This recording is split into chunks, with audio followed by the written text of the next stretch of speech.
नमस्कार। आप सबका स्वागत है। उम्मीद करता हूँ आप सब अच्छे होंगे।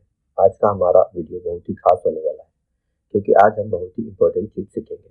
वो है फंडामेंटल एनालिसिस। इतना खास क्यों है? क्या आप अपना पैसा कहीं भी लगाते हैं तो बिना सोचे समझे लगा देते हैं? नहीं, आप सब कुछ सोच समझ के, सब कुछ देख के पैसा लगाते हैं। वैसे ही स्टॉक मार्केट में पैसा इन्वेस्ट करने के लिए हमें एनालिसिस की जरूरत होती है, जिसे हम पता लगाते हैं कि हम सही स्टॉक में इन्वेस्ट कर रहे हैं या नहीं। एनालिसिस जनरली दो टाइप से होते हैं, फंडामेंटल एनालिसिस और टेक्निकल एनालिसिस।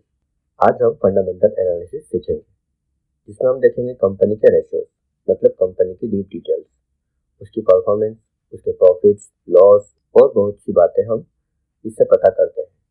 तो चलिए हम देखते हैं मेनली रेशियोज कितने टाइप के होते हैं जो हम देखेंगे आगे। पहला होता है PE ratio, price to earning ratio. उसके बाद आता है PB ratio, price to book value.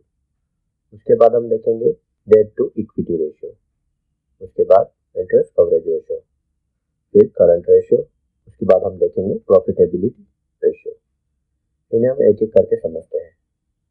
चलिए, तो पहला हमारा रेशियो है P ratio, price to earning ratio.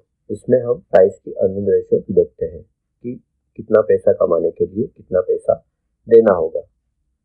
Example के लिए मैं बताता हूँ आपको कि आप किसी कंपनी के शेयर्स खरीदते हैं तो उस कंपनी का पी रेशियो 10 का है, तो इसका मतलब आप 1 रुपया कमाने के लिए कंपनी को 10 रुपये दे रहे हैं। हो सकता है आगे चल के कंपनी का अर्निंग बढ़ गई तो ये और कम हो जाएगा। सिंपल सा मतलब है, जितना कम पी रेशियो होगा उतना अच्छा होगा। फॉर्मूले की बात करें अगर समझने के लिए हम, तो प्राइस डिवाइडेड बाय अर्निंग ये होता है, बस नॉलेज के लिए कि इसको समझने के लिए पी रेशियो कैसे निकलता है। इसके बाद आता है पीबी रेशियो।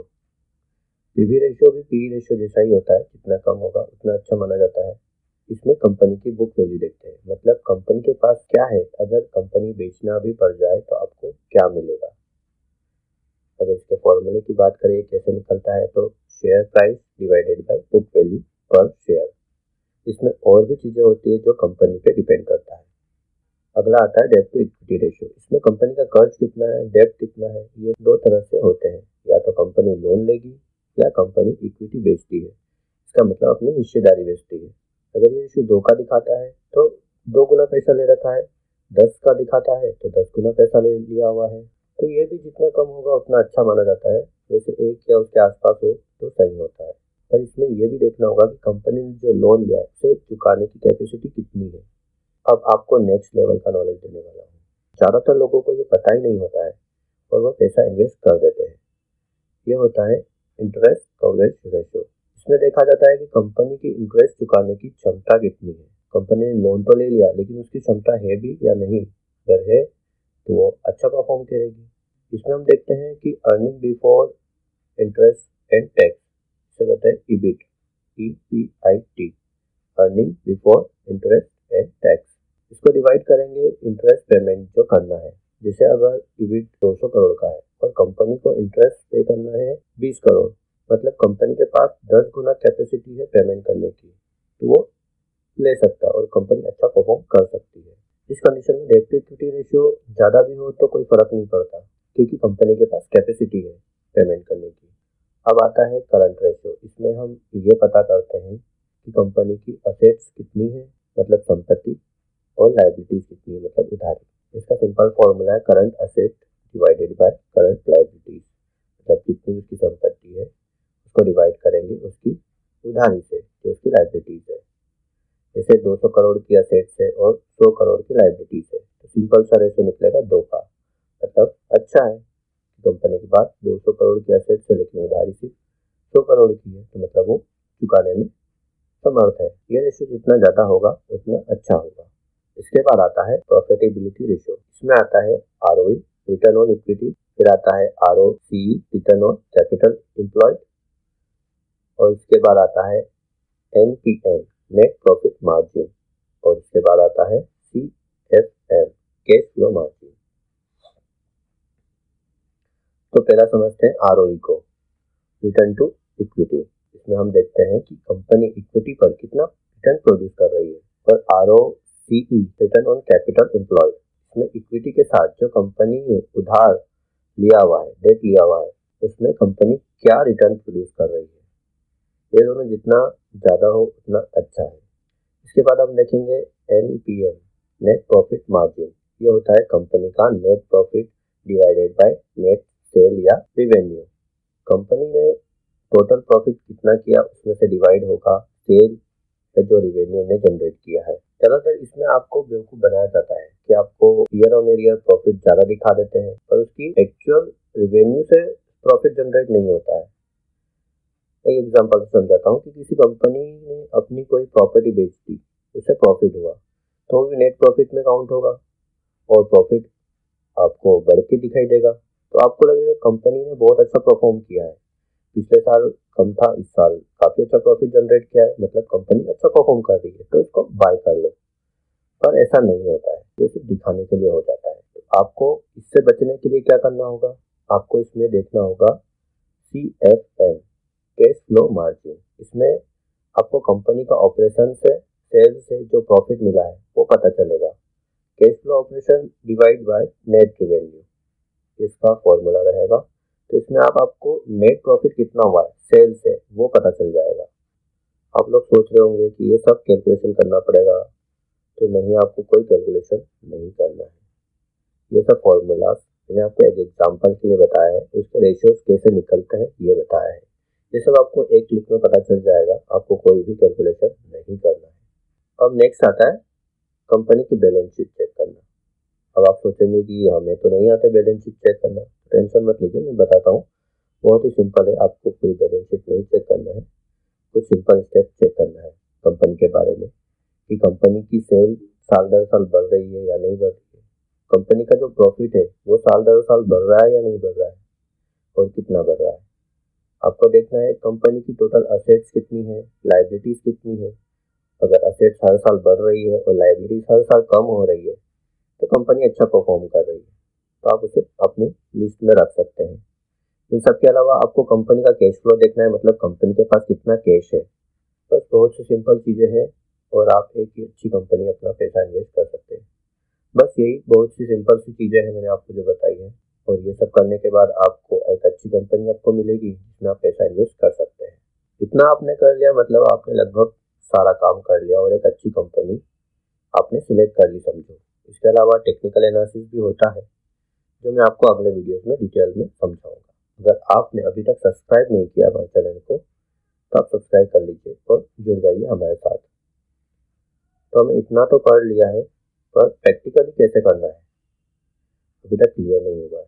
तो चलिए हम इसे प्रैक्टिकली देख लेते हैं कि इसको कैसे करना है। तो चलिए लैपटॉप स्क्रीन पर, चलिए हम आ गए हैं अपने लैपटॉप की स्क्रीन पर। आपको गूगल पे सर्च करना है सिंपल ट्रिकर टैप, और कोई भी स्कैनर आप ले सकते हैं। एक और स्कैनर है मैं यूज़ करता हूँ जो स्क्रीनर के नाम से, आप इसमें भी देख सकते हैं। सारे रेशियो आप इसमें देख सकते हैं। आप ट्रिकर टैप पे भी देख सकते हैं। ट्रिकर टैप पे क्लिक करेंगे, आपको स्टॉप स्कैनर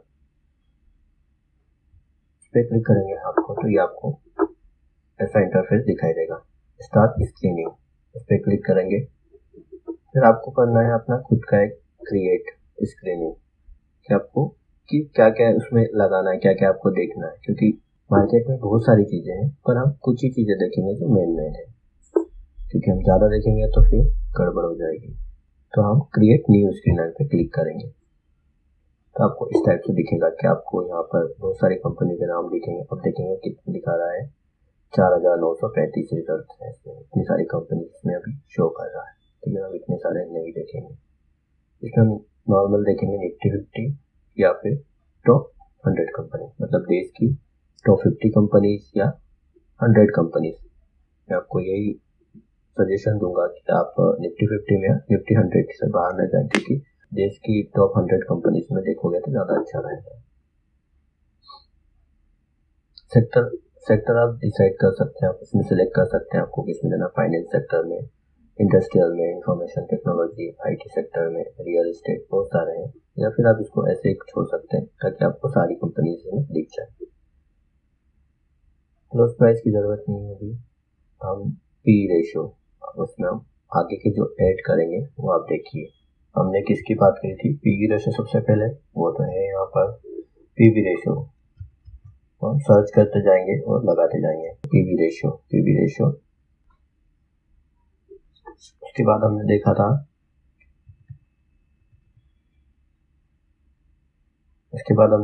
डेब्ट टू इक्विटी रेशो, ये आ गया, ये सिलेक्ट कर लेंगे। उसके बाद हमने देखा था इंटरेस्ट कवरेज रेशो,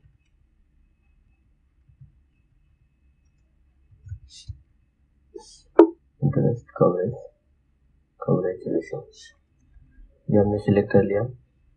उसके बाद हम देखेंगे current ratio,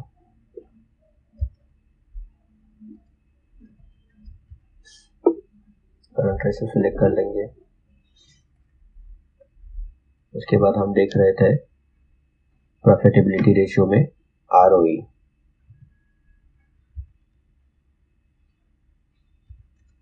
return on equity, और आरओसी नेक्स्ट है रिटर्न ऑन कैपिटल एम्प्लॉयमेंट। उसके बाद हमने देखा था नेट प्रॉफिट मार्जिन,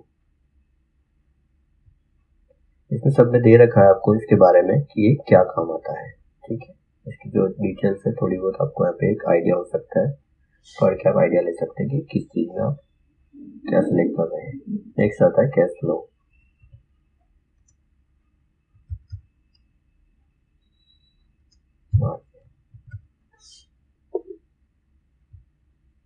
ये सारी चीजें हमने ऐड कर ली, डन कर देंगे। अब यहाँ पे आप देख सकते हैं सारी चीजें आपको यहाँ पर मिल जाएगी।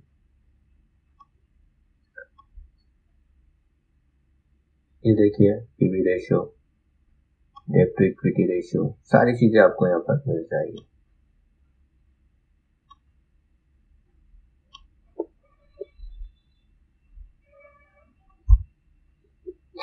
अब मैंने आपको क्या बताया था कि क्या कैसे हमें देखना है कौन सा रेशो।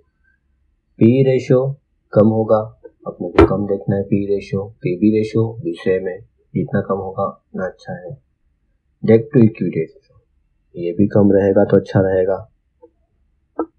तो ये हमें देखना रहेगा कि कौन सी कंपनी में कितना कम पी रेशो है। यहाँ पे आप सिलेक्ट कर सकते हैं, ये कम ज्यादा वाला है, इसमें ये कम है, माइनस में भी नहीं चाहिए हमें।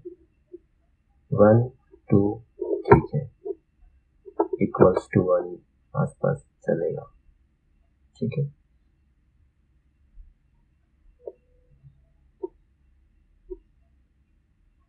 करंट रेशियो जैसे मैंने बताया था, जितना ज्यादा होगा अच्छा रहेगा।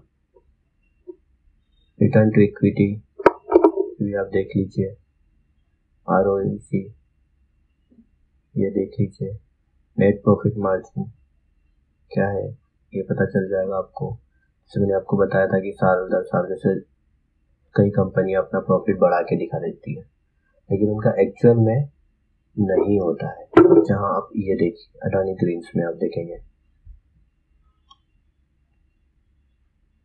तो यहाँ पे आपको 11.21 दिखा रहा है, लेकिन यहाँ पर आपको कैश फ्लो 83.53 दिखा रहा है। इससे आप क्या समझेंगे मुझे कमेंट बॉक्स में बताइएगा।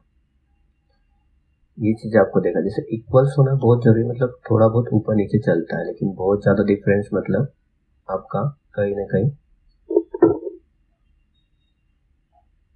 ज्यादा डिफरेंस होना मतलब आपको कहीं ना कहीं आगे और रिसर्च करने की जरूरत है कंपनी के बारे में। तो आप ये देख लीजिएगा जैसे मैंने आपको बताया। अब इससे रिलेटेड कुछ और क्वेरीज है आपको, अगर कुछ नहीं समझ में आ रहा है एक बार में, तो अगर आप नए हैं तो समझ में आना थोड़ा मुश्किल है, लेकिन आप इसको थोड़ा सा प्रैक्टिस करिएगा, थोड़ा सा और पढ़िएगा, ये वीडियोस को देखेंगे तो आपको चीज़ें धीरे धीरे समझ में आएगी। और हमारे कंटिन्यू वीडियोस रहेंगे इसमें, तो आपको और बहुत सारी चीज़ें क्लियर होते जाएंगी। अगर आपको और डिटेल में इसके बारे में वीडियो चाहिए तो मुझे कमेंट बॉक्स में बताइएगा, तो मैं आपको और अच्छे से इसको एक्सप्लेन करूँगा। और इसमें और भी बहुत सारी चीज़ें हैं जो आपको आगे वीडियो में बताऊँगा। तो चलिए मिलते हैं नेक्स्ट वीडियो में। Thank you. जय हिंद, जय भारत।